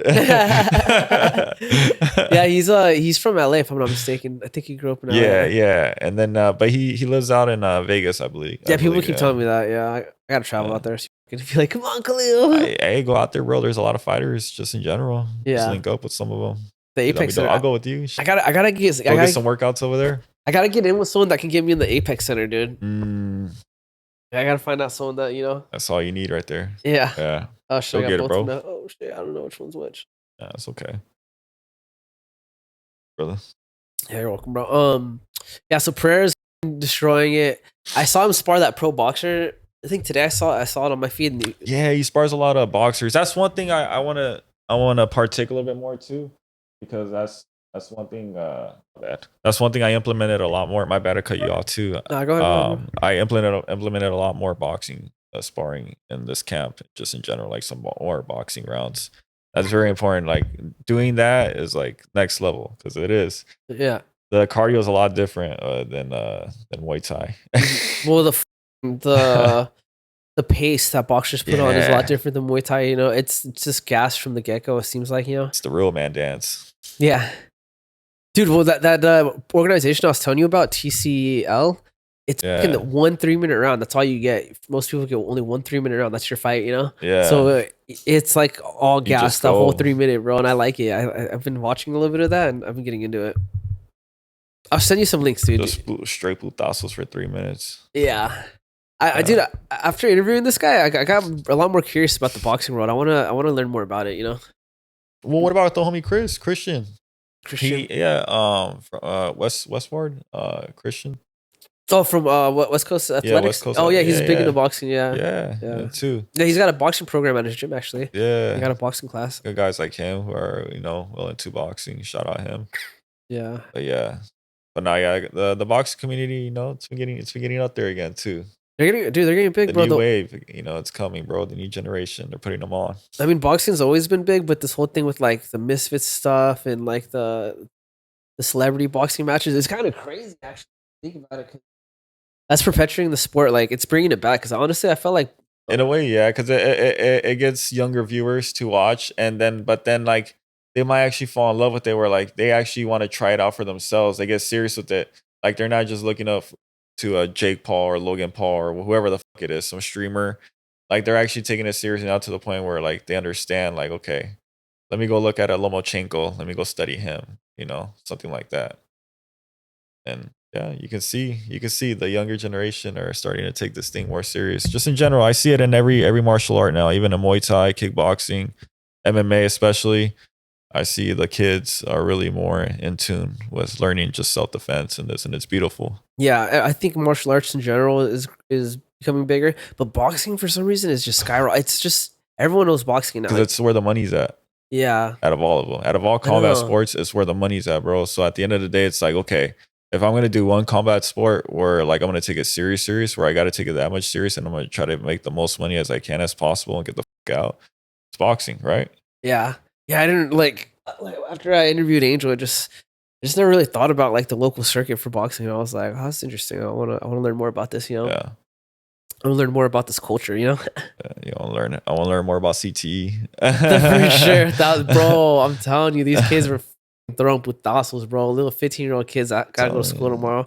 I was just like, they still gotta go home and do their homework, bro. For real, I was just like, damn, y'all are just beating each other up right now. Oh man, yeah. Still gotta go home and think and finish this work. I mean, it's like, bro. It was cool. That was cool. I mean, it is what it is. Shout out more to them. Props to them, man. Yeah. I could never be them, bro. Better than me. And then sparring hard like 3 times a week is crazy. Yeah, at that age though, like I never did anything like that at that age. I was just playing basketball. I think it's funny that they wear headgear too, because I'm like, that's not gonna like that kind of helps. But it kind of helps, but it's still to be doing it like this, Plus, like, just even like, okay, so that's one thing. That's one thing about headgear. So like, if you can hit someone straight right through the headgear, do it. Why are you gonna hit the padding? You know what I mean? Like, you're still taking good shots even with headgear on. Yeah. If they're a good striker enough to fit through, straight to your face. Yeah, you can still get popped in the nose, make someone bleed. Eyeball. Boom, snap their head back with headgear on. You're still gonna get a CT like that. That's the worst. I hate when they snap your head back and you got the headgear on. That's the worst, bro. I feel like it's a little bit more weight to just bouncier. I feel like it's bouncier. It just looks worse. Yeah. It just looks bad, especially like you look like a basketball bouncing. Yeah. Yeah, I'm gonna get into it too though. I think I'm gonna start taking some boxing classes, get my hands better, just to check it out. Let's do a little bit more boxing sparring in the ring. Yeah, I'm down. I'm down. So down, dude. It was a trip too. When I was doing the interview with Miguel, we were doing it in the ring. Yeah. You know how they wear there's Yeah. like they wear shoes in the ring and stuff, yo. Mhm. I just was like, well, that's so weird, you know, wear shoes in the ring. Yeah, just like, out of respect, I'm gonna take my shoes off. I did, but they told me to just put them on. And I was like, okay, Really? Okay. I just instinctively just did it, and he's like, no, you can put them on. I was like, all right. And then I just didn't want to be weird, and not have, Yeah, and when in Rome, baby. Yeah, so like for example, yesterday at the show at the Ohio's Gardens Casino, so they had us walk out first. They called us up, introduced us before the fight started. Introduced us one by one and did a little face off right before the show started. And like I went out with my shoes and I saw some people go in with their shoes, but I'm like, nah, I want to take them off before I go in this ring. I don't know. I feel like I don't want to put no bad juju before my fight. Yeah. I'm a little superstitious when it comes to things like that. Yeah, and it's also we're trained to think that way. We're conditioned, Yeah, out of respect. Yeah, just exactly. Out of respect. Yeah. I'm curious to see if like that dude came to my gym and had to take his shoes off, on the mats and stuff, how he would feel, Frankie sees, yeah. Yeah. I wish his gym was closer. I want to check that gym out, KMF. He was telling me some cool stuff about the owner, dude. Jeremy, I can't remember his last name, Soto or something. Jeremy Soto. Yeah. Okay. But anyways, boxing, bro. Let's fucking go. Oh yeah, I mean, did you watch that Ryan Garcia and Devin Haney fight? Yeah, that was a dope ass fight. There's been some dope boxing fights this year. Dude, it got overturned. You saw that? They can't overturn that in my head. Nah, bro. That shit happened, bro. You still got fucked up. You can't overturn that ass beating. It's kind of embarrassing, huh? I feel like I would be embarrassed if I had to argue a loss off of some technicality. I'd be like, fuck. I won't argue it as come on, man. Like, it's out of my hands. Whatever happened in the fight happened in the fight. Like, they overturned that. It's like, you can't, bro. It's like, I took the damage. You can't overturn the damage. You can't overturn that CTE. That's for life right there. I gotta look in to see how much steroids supposedly he did. I think I heard it was like so tiny, like a super tiny amount. And it wasn't off of like, oh yeah, he was trying to. Like, it was just off of like, just like with Khalil, something that they shouldn't have been taking that they didn't know. Yeah. It happens. Yeah, Khalil Roundtree, he was using a supplement company that was pre-mixing his supplements, and they gave him something that, what was it? It wasn't even anything like super crazy. It was like it's an over-the-counter supplement, but you just can't take it if you're in the UFC. But yeah, he took it, and then he realized because he read the ingredients after he took it, and he reported it. He got like a suspension from. It was like a 3 month. No, it was less than that, right? Was it 90 days or less? It was 90 days, 3 months. It was 90 days? I don't know if it was like Nevada. It was like specific states. I don't know if it was Nevada. Yeah. Because it wasn't like all over the country. He got suspended. Yeah, I don't remember which one. Nevada's a big one though if he did. Yeah, they got the Apex right there. But was that when he was supposed to fight Strickland too or something? No, Jamal Hill? Remember, it was going to be Jamal Hill and Cleo Roundtree. That was going to be the co-main for what's his name? Fight, right? No. It was gonna be Connor and Michael Chandler first. Oh, it was those two fights first, and it was gonna sound like a banger because those are like two banger, main events. Like okay, like you're gonna see putazos in those two fights for sure. Yeah, to end the night like that, especially Connor and they're like, Michael Chandler and then them like, they're gonna go down, but they both got scratched off. Is Jamal Hill, is he the one that said that he did better against Pereira? No. Yeah. It was him, right? Yeah. In Roundtree? Yeah. Bro, I used to love Jamal so much. I mean, he's still respectively, like as a fighter, like he's still really good. He's got talent, bro, for sure. Yeah, he's got hands, like he's good. Personality. But now, like I just seen, he's always salty, bro. He's always been like that, I know. When he was first coming up, dude, I remember seeing him like before he got super big, bro, before he was like a top 10 guy, and this fool was just putting people away, and he just couldn't get fight. But for some reason, they weren't giving him ranked fights. I don't know. I just think because he didn't sell or whatever, And I was like, bro, this fool deserves a shot. And as I seen him like move up in the rankings, and I saw his personality, I was like, oh, I already know. It's because they already like the Dana, whoever's running the UFC, they're like, this is a hard sell, bro. Yeah, you know what I mean? Like this guy's kind of like he's not entertaining, and he's kind of a dick to everybody. Yeah. You can be a dick to people, but you got to be entertaining. And I think Khalil Rountree just came off it. I mean, not Khalil Rountree. I'm sorry. Jamal Hill has just come off as like arrogant. I think, and that just doesn't sell good. Yeah, especially and it's crazy because he won a championship, but it was like he only defended it once, so I think, right? Nah, he got injured. Oh, he got injured. So remember he tore his Achilles? Yeah. I'm trying to remember. And he tore his Achilles. He was gonna defend it, and then he let the title go, and then that's how who won it? Was it Alex that won it? Like the belt went vacant, basically, and I think Alex won it, and he's had it since. I don't remember that. I respect that he gave it up instead of holding up the division, though. Yeah. I mean, I like him as a fighter. He's cool. I don't hate him or anything. I just was like, man. I was a big fan of him. I follow him on IG and everything. Like, shout out to him. Yeah. But yeah, just recently, like that's a hard argument. It's hard. Like, how did you do better? You got slept like the first round, dude. Yeah. I don't understand where he's coming from. Bad, with that, bro. Too. Yeah, like Khalil put one of the greatest fights ever, especially like as a guy that's smaller as well. He's like not even 6 feet tall. He's like 5'11". And he put that much pressure and I thought he won the first 2 rounds against Alex. Oh, for sure, I do too. I think he convincingly won the first 2 rounds. Alex was backing up more, bro. Yeah, he was kind of long guarding and putting his head back a lot more. I was like, oh, can't keep up with that speed. It's the speed, and he's got power behind it too. So not only is he fast, he's f***ing you up, dude. But once where I realized it clicked for Pereira was like obviously the jab. He started landing the jab at will. Yeah. Once I started seeing the jab land like effortlessly, I was like, and I started seeing Khalil just doing this and stop rushing him. Yeah. I was like, now he's just defensive. And then it looked like he was gassing out. And then from there, Pereira was just picking him apart. Yeah. When he started slowing down, Pereira was able to start matching his speed a little bit better. And then whenever Khalil would throw, like he would just shoulder roll it, like use that Strickland type of defense. I can see, I see how they translate now with each other. Yeah. He does it not like he does it similar, but he kind of does it more like he was doing that in the beginning of the fight, but then as he caught on, he started doing this. I saw him, a little better. Yeah. The punches were going like that. Yeah, dude, that was a great fight. I think what was hard for Alex to deal with was because of how fast Khalil was. Is he couldn't get off the counter. He's strong. Yeah, but it's like his technique is so nice because he's got that Muay Thai background. But Alex, he likes to when people attack him, he tries to move his head off a little bit, and whether he gets hit or not, then off of your in between your next shot is when he starts his combination. He'll hit you with like a hook, something close, Yeah. And that's how he likes to get going. That and then like low a sneaky kicks. uppercut. Yeah. Something. Yeah. And then he does like low kicks.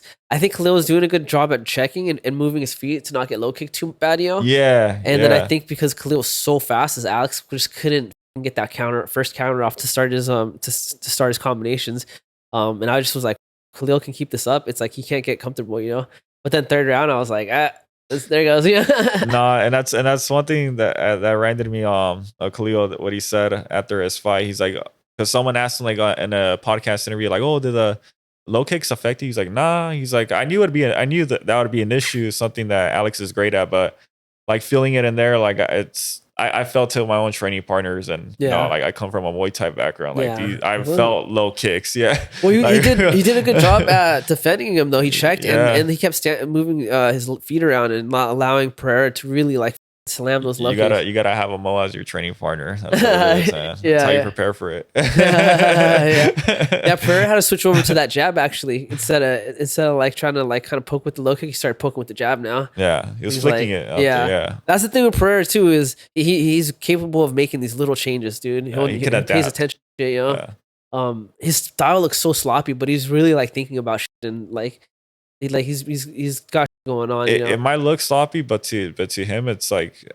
he's mastered it. Like he's perfected his own style and technique where it looks very unorthodox. Super unorthodox. Yeah. But it works, bro. But he's tall, like he's very tall and long as well. So think about it. He can't just like move like someone like that's like 5 something because he's like 6'5", Yeah. 1,000%. Yeah. So he still got his reign, bro. Khalil was looking so hot that first and second round, bro. At one point, I thought he had Alex. I was like, oh, he's got him, bro. Did he drop him for a second? He caught a kick and then threw like overhand or some shit. Yeah, he took a knee, bro. What do you do?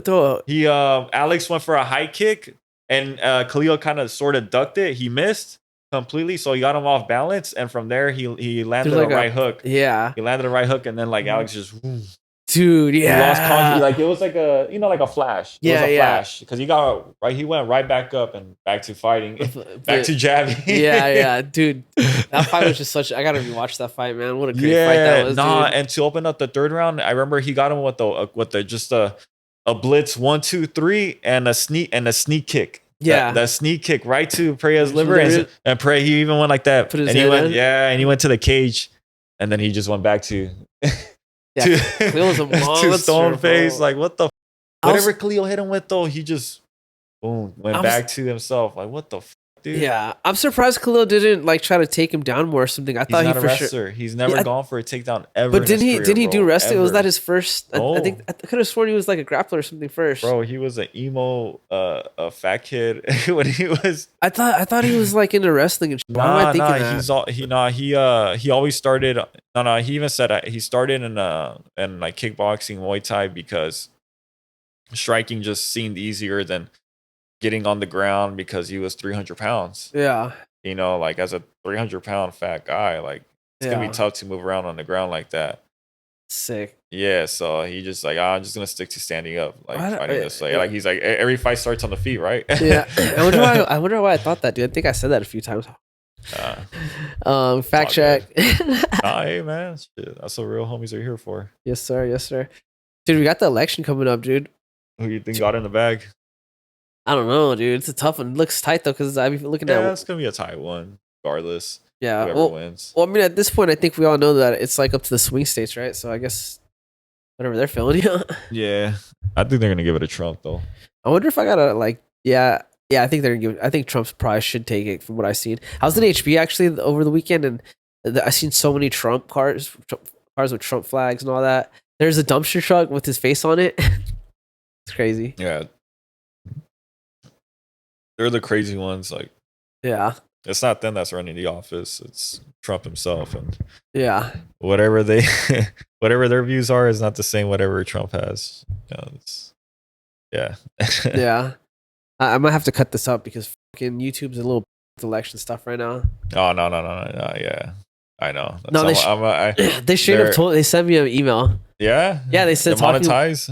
Yeah, if you talk about election stuff, it's gonna be demonetized and stuff. Yeah, they're not gonna ban it or anything, but they just told you not to talk about it until the election ends, dude. Shit, we might hurt some of our own homies' feelings talking about this, bro. But you know what's messed up is other pages can, dude. But you have to apply for like a thing for them to let you to be a political like podcast, and then they'll let you talk about it. I applied for it like 10 times and they haven't given it to me. I mean, I'm not surprised, bro. I don't even want to talk about politics. I just want to have it. So if I do talk about it, I could be like, it could just come up right away and then just go away right away. Like it's not something we're you're really passionate about. Hella lame, dude. Yeah. Censorship. It almost makes me want to like get into politics just so I can make a political podcast and talk about politics and be like, fuck you, YouTube. I mean, yeah. I don't know your rights in general. I get motivated by hate, bro. Like honestly, it fuels me. It does, bro. Hey, you gotta find something that makes things personal, and that's sometimes it brings the best you out of YouTube, dude. You can't censor me, dude. Yeah, I'll show you. Trying to put your art out there, the way you want it to. Organically, it should be, not edited out. Yeah, how they want it to be. I feel like I just gotta get more with what's that other YouTube alternative, Rumble? Yeah, Rumble. I gotta get more to Rumble. They don't give. You can say whatever you want, dude. Yeah, that's excuse me. That's another place where. You know what else is tight? Is this fucking magnet is holding this fucking tray, which is perfect. Shout out Trey. Trey's with us when he's not with us, bro. The homie. Hopefully I get to see him soon, bro. I know, bro. Shout out him. Tell him I said what's up. He was gonna come over today, and then he just stopped texting me. Yeah. Oh, he got his iPad jack. That's what he was dealing with. That. Yeah, he's telling me he had to go do a police report. Bro. Yeah, he was bummed because he knows the house it's at, and he called the police, and they just said to do a report. He's on butthurt, so I don't know where it's at. I think it happened in like LA or something. Okay. Yeah, he's been out there in LA a lot. I noticed that. Yeah, he likes to chill out there. What's up with you, Drew? What's new with your life, dog? What's gonna be new now? I mean, no, I mean, I was just really focused on this fight camp alone and just my own art and crafts. I was just really motivated on getting this job done. I wasn't like letting anything else distract me. Other than that, just a lot of work and coaching and yeah, just training, being in the gym a lot, living a very disciplined life up until now. I'm just smoking, bro. You know, No, I know. I'm just teasing. We're not doing blow or anything. But yeah, man, no, nothing too new. All just trying to make more money. Making more money. That's all we're doing. Yeah. How's work, bro? You still at the same spot? Yeah, I am. I mean, work is good, honestly. I mean, the relationship there that I have with everyone, especially management, it's really good. It's really tight. Yeah, I mean, they let me be flexible with my schedule because I do have a hectic schedule. When it comes to training and just my own personal life, so I'm able to get a lot of shit done with them. Yeah, that's the other thing that if people that have never been in it before, they don't understand. Like, if you really want to fight and compete, it requires a lot of time, dude. Having a regular work schedule is tough, bro. If you're trying to compete, Yeah, and then I have like cool coworkers that like are really supportive in what I do. Like they're not just like some haters or like gas me up, and like they'll back me up or fill in for me or like like yeah, just go do what you got to do, bro. Like like it's okay with us. Yeah. Yeah. So it's like never an issue to really ask for a favor. Yeah. So yeah, bro. I mean, just in general, life's been good, but no complaints. The fam is good. I mean, like who is snoring? But I forgot his milkshake. KO, dude. He's waiting for his last walk. Wait. All right, I'll wake him up. No, but yeah, I mean, life is good, bro. I can't complain at all. Like, I'm just looking forward now to honestly spending these holidays with the fam, getting to chill more with them. Just doing more me, man. Not having to stress so much about fighting and getting back in the ring and stuff like that. Like now I get to just focus on I don't know, my own thing and more coaching too. More of my own work, getting to do more things for myself. But yeah, like this is something that I had been wanting to do for a while, bro, because I kept telling you, oh yeah, we're gonna do the pod, Yeah, I know. I know we talk about it like every other week. Sometimes yeah. I know. And I told myself, like, for sure, after my next fight in the ring, like, we gonna do it. And I had a good feeling too. Because I had like I said it before, I had a really good camp and just in general. Let's celebrate, bro. I gotta get Julio on, bro. I've been wanting to get him on, but he wanted to do one with Algu and Chris is like barely doing anything right now. He's just super like focused on drawing right now. Yeah, his own art. Yeah, he wants to do tattoos, so he's like just drawing a lot right now and sketching. Hell yeah. Yeah, I want to just tell Julio, let's just do it, me, you, and Algu, bro. Or if you want to come on, you can come on too, yo. Yeah, I mean, yeah. Yeah, but dude, thanks for coming on again, always bro. Welcome, bro. It's always a pleasure. Wait, what do you think about that joint? This one? This one smacks, bro. That's from my new job, dude. What is it? Oh, it's good. Dude, I forgot. I have the bag somewhere. I think it's right there. It's an indica, right? The flower? Yeah, it's an indica. This is Bolo Runts. Bolo Runts. Bolo Runts, baby. Oh, Bolo Runts. Bolo. Yeah, it's pretty cool. Unused spots. Never heard of that, Bolo. Me neither. I'm not gonna lie, dude. Me neither. There's times where they just like they'll get a different pheno and they'll just give it a fucking new name, bro. I hate when they do that. Yeah. Bougie ass names. Like LCG, bro. I swear to fucking God, bro. Someone will be like, "This is OCG crossed with like animal cookies or something." You know what I mean? And I'm looking at it like, dude, this looks just like regular LCG, but just more purple. You know? Yeah. You know your shit well. I mean, it's just that's just how it is in the game. Oh, I mean, every spot I've worked at has done the same thing. They'll have like a product, like some plant, and because there's genetic variation, right? Unless you buy like a cut from one exact mom. If you get like, let's say you have like you buy your cuts from like some facility, right? And they might have like 5 or 10 moms of the same strain. Yeah. So you have there's 5 or 10 possibilities of something coming out a little bit different, And sometimes that one little different can become like it'll keep just like trailing off if you keep just taking cuts of that one plant, that you can eventually get it to look a lot different than what it started, and then they'll call it something else. But anyways, that's one thing they do a lot of. How long has it been now since you've been just working in general with the industry, the industry itself? Oh, dude, it's been since like I was in college, I guess. So Oh, Yeah, like almost the same time as Muay Thai. I started Muay Thai, so it's been like 7 years now. oh Yeah, yeah, yeah. yeah. When I first started going to Frankie's, Hey, I was going to school for music. I think I was just finishing up. I yeah, got out and then I started working at some studios. And while I was like in school, I was kind of learning a little bit how to grow with my friends, but I never like committed fully because I mean they were making cool money, but I just wanted something more like stable, because it's like they'd make a lot of money and then something would yeah, happen, like it would get shut down, or sometimes there'd be no work for periods of time.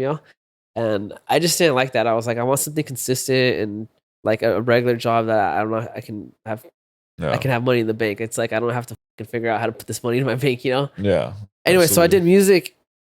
And it just I don't know, as I kept doing music, it just didn't work out, bro. I worked for some different studios and they were always like I didn't like it. And so I decided just to go full on growing and I started and I remember when I first started growing, I was just growing out of my sister had a boyfriend, right? And he Yeah. let us use his house to grow, bro. So we put tents in some of the rooms and we just started growing in the rooms, bro. And Oh, like the old school way. yeah, bro. Dude, I thought it was the coolest shit, bro. I I've remember. always wanted to try that when I was like younger. Yeah. I'm so thankful that he let us use his house, dude, because Yeah. I learned so much in his house, dude. Like, you know what I mean? But yeah, I mean, I didn't know what I was doing. My homie Alan knew what he was doing, but he didn't really care because we weren't really making money off the spot. It was just mostly for him to kind of teach me what's up. So eventually we could get our own spot. I think you met Alan, right? Yeah. Yeah. Yeah. Tell me. But yeah, so I just started with them, bro, and then I just was working with them, and then yeah, I grew for a while, and then COVID happened. Yeah. That shit happened, and I bet that hit the fan. Yeah, yeah, that's a lot of shit up. Everything was shut down. I actually got a spot at a legal spot, my first legal spot during COVID. Y'all for real? Yeah, dude. Hey, some people made a come up off of it though. Yeah. Yeah. Well, I think they had already gotten the license and they purchased like they had already planned for the shop to open up at a certain time before Mhm. COVID even was a thing. So it's kind of like, what are you gonna do? Right. Because you're paying for the facility now. They're And just just not gonna run abandon it. it. Yeah. Yeah. Anyways, for people in the weed industry, you were allowed to work because you were considered like in healthcare or something. Yeah, that's true. Hey, But Dr. Green Thumb. but yeah, I got lucky because COVID happened and I was able to fucking move up in the other company I was at like quick, bro. Yeah. Because I don't know, but no, like my boss was sketch on hiring people and we would get workers and I fucking moved up to management. That was tight. Was there for a few All years. came out quick. Yeah, he gave me an opportunity, bro, and I'm so thankful for Al, this Albanian dude, because he promised me like, hey, bro, if you just do what I tell you and learn, he's like, I'll give you the opportunity. And that fool for a while made me his right hand guy. He taught me everything, like the way he does it. Like I knew how to grow it. I'd already been doing it for a few years, but I had never grown commercially like that, right? Like a big ass warehouse, 14,000 square feet. Yeah, I mean, as long as you listen, right? You apply, Bro, whatever it is. Whatever that fool told me, bro, however he did, I wrote that down on my notes, bro. I made spreadsheets and shit. I just learned, bro, and I absorbed that. And that will reward me for a while. I feel bad when I left, but it went down. We got robbed a few times. That too, you always got a bit in the ass with that too. People robbing your shit. Yeah, we got robbed. Yeah, Yeah, a I lot. remember you telling me that. 2 times in a row. We got robbed 4 times total, but the last 2 times were back to back, like harvest to harvest. Everything goes inside jobs. For sure, I think it was an inside job. For sure, I think it was one of the owners, bro. Right, yeah, That's my opinion. I don't know. That's sketchy. But I saw like how things were being handled and shit, and another thing too was the owners were fighting over like spending money, and they were in the hole, bro, for sure. They had to open up during COVID, bro. You know what I mean? So it's like that hurt their wants. I just didn't see a future there, so I left. I was fortunate enough to make some connections, and I met this chick that was one of the owners of the spot I'm at now. I didn't even know she was the owner. It just worked out like that, bro. Yeah. But I hit her up for a job, and she basically got me in the interview, and then the other owner liked me, so bam. Hey, like that, it's just meant to be. Yeah. So, anyways, to make the long story short, yeah, it's been about 7 years, dude. Nice. It's about 7 whole last year. You learned so much, bro, within that time. Yeah. Even though it's a long time, but I know you know. Anything you got? Anything you want to add? Anything coming up? No. Well, I just want to say thank you to all of y'all, man. First off, to Coach Frankie and to the whole team. Like for real, like it's been a crazy little ride so far, but it's till the wheels fall off, and you guys are the ones that keep me motivated. Honestly, those days where I really don't feel like I want to just go and train and just go through the trenches. We had those days, those dog days. But when I see you guys there, you guys just, spark up the motor, the engine inside of me, and makes you want to get after it and get and show out who we truly are, and what we're made for, and what we're made about. So yeah, man, a lot of this, like, it's crazy because in this sport, like, it's a one-man thing, right? It's one-on-one, but like, you don't realize like the team of how many people it really takes for that one man to go out there, the army behind that one man to really get this thing done. Like, I'm not selfish whatsoever. Like, that's why it's not that I win and we all win. We all win together, and that's the thing that matters most, bro. So it means a lot when you guys like show all that love and support. Yeah, that's what drives me most. Yep. Yeah, bro. Yep. Well said, Drew. Drew, baby, congratulations on your win. Thank you, brother. On to the next one. Sorry I had to miss it, dude. I promise I won't miss the next. I can't. I'm not gonna promise. So I love you too, but I can't promise because something might come up. But I will try. Promise to do my best to not miss the next one, bro. Got you.